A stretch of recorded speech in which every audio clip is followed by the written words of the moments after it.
Hai, selamat datang di Teman Cerita. Selepas masa kuliahnya tahun 1990 di Emory University, Christopher McCandless berniat melanjutkan kuliahnya di Harvard. Namun, ia merubahnya. Perubahan terjadi karena kekecewaan dengan hidup yang ia jalani.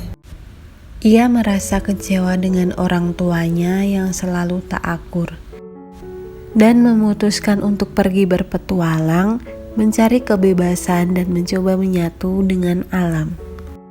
Ia menyumbangkan uang tabungannya sebelum pergi berpetualang. Ia memulai perjalanan dengan mobil tua miliknya menuju ke arah barat. The road has always led west. Di malam hari ketika ia sedang beristirahat, tiba-tiba mobilnya terseret banjir sampai ke gurun. Ia lantas meninggalkan mobilnya begitu saja dan melanjutkan petualangannya dengan berjalan kaki dan menumpang.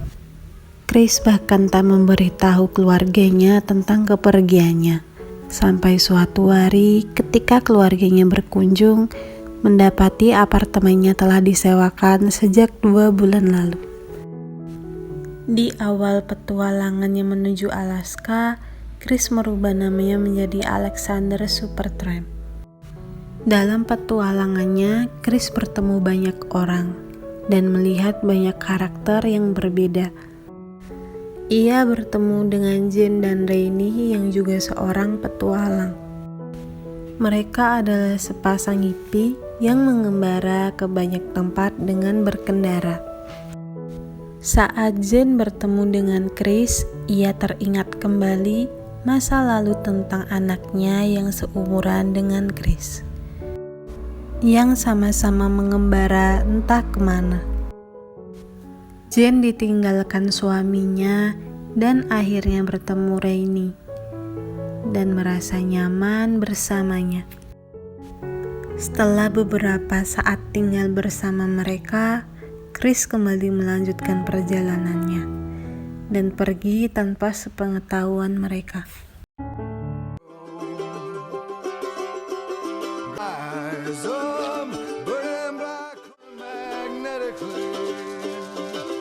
Di perjalanan lainnya, ia sempat bekerja di pertanian gandum.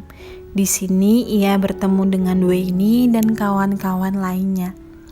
Wayne dan kawan-kawan sangat ramah dan hangat. Sampai akhirnya Wayne tertangkap oleh kepolisian. Rupanya ia adalah seorang buronan. Setelah itu, Chris melanjutkan perjalanan kembali menggunakan kayak yang dibelinya hasil dari pekerjaan sebelumnya. Ia menyusuri sungai yang arusnya sangat deras. Di tengah perjalanan, Chris bertemu sepasang kekasih yang memberitahunya bila ia terus menyusuri sungai ini, maka ia akan tiba di Meksiko. Setelah tiba di Meksiko dengan menyusuri sungai, ia kemudian ditangkap oleh petugas perbatasan. Malam harinya, ia berniat untuk mengurus kartu tanda pengenal. Sambil menunggu esok paginya, ia mencoba untuk berkeliling. Ia merasa asing dengan perkotaan dan keadaan di sekitarnya.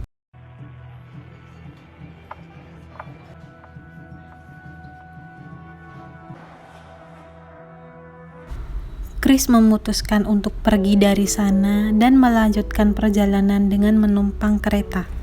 Tapi sialnya keberadaan dia yang menumpang secara ilegal diketahui oleh petugas. Ia lantas mencari tumpangan kembali.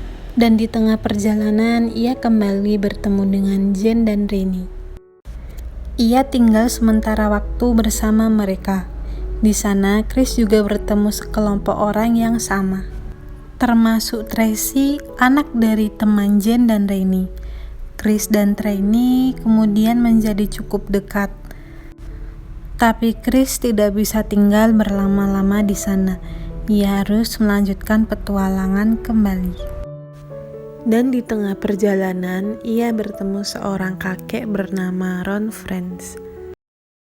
Just down below there? No. How long you been out here? Couple weeks.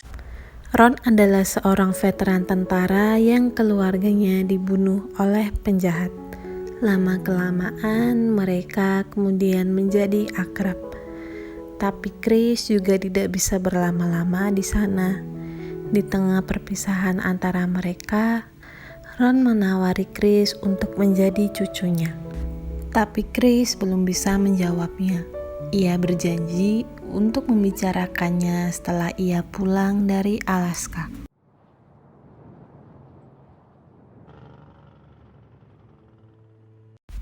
Setelah hampir 2 tahun perjalanannya, ia akhirnya sampai di Alaska. Saat itu hutan Alaska masih diselimuti salju. Saat menyusuri hutan, ia menemukan bus tua yang dinamai Magic Bus. Di sanalah ia tinggal.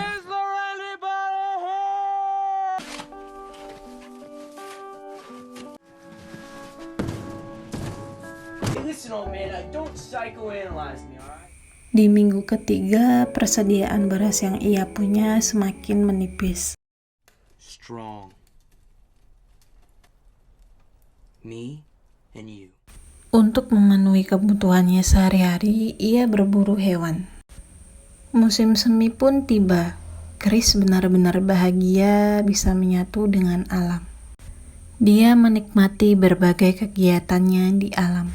Sampai minggu ke-7, keinginannya sudah tercapai.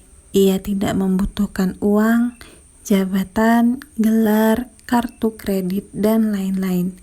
Ia hanya ingin kembali ke alam, tinggal di alam, dan makan apa yang ada di alam.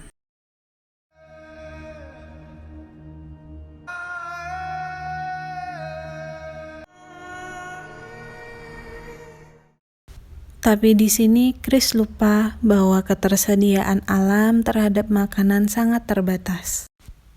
Alam tidak bisa menyimpan dan mengawetkan makanan, terutama daging hewan yang telah diburunya.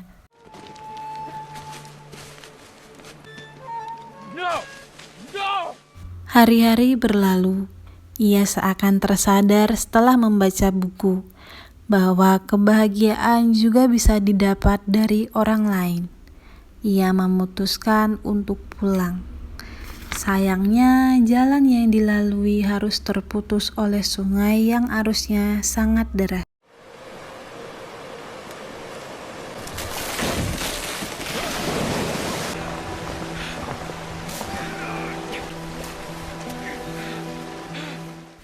Terpaksa Chris harus kembali ke Magic Busnya. Di malam itu, ia merasa kesepian dan ketakutan. Hari berganti bulan. Ia semakin susah untuk mendapatkan hewan buruan. Di sini, Chris mulai merasakan kerasnya alam liar.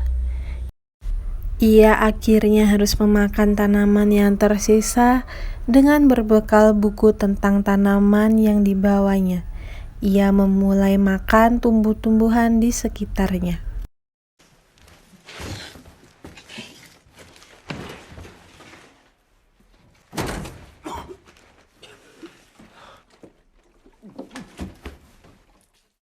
Sampai suatu ketika tubuhnya menjadi lemas. Ternyata ia sadar bahwa tumbuhan yang ia makan mengandung racun yang mematikan. Lama-kelamaan tubuhnya menjadi kurus dan tak berdaya. Tak ada seorang pun yang bisa menolongnya. Chris akhirnya harus menanggung derita racun yang sudah menyebar ke seluruh tubuhnya. Di tengah penderitaannya, ada sedikit kekecewaan dan kekesalan selama petualangannya. Ia sadar bahwa manusia tidak bisa terlepas dari manusia lainnya. Dan Chris merasakan hal itu di menit-menit akhir hidupnya. Kebahagiaan akan nyata ketika dibagi. Akan tetapi, Chris masih bisa berbangga karena bisa hidup seperti apa yang dia inginkan. Ia merasa sangat senang bisa menyatu dengan alam. Sampai akhirnya ia menghembuskan nafas terakhirnya di dalam Magic Bus tersebut. Jasad Chris kemudian ditemukan setelah 2 minggu kematiannya. Dan setelah mengetahui Chris telah tiada, adiknya Karen membawa Abu Chris kembali ke Virginia.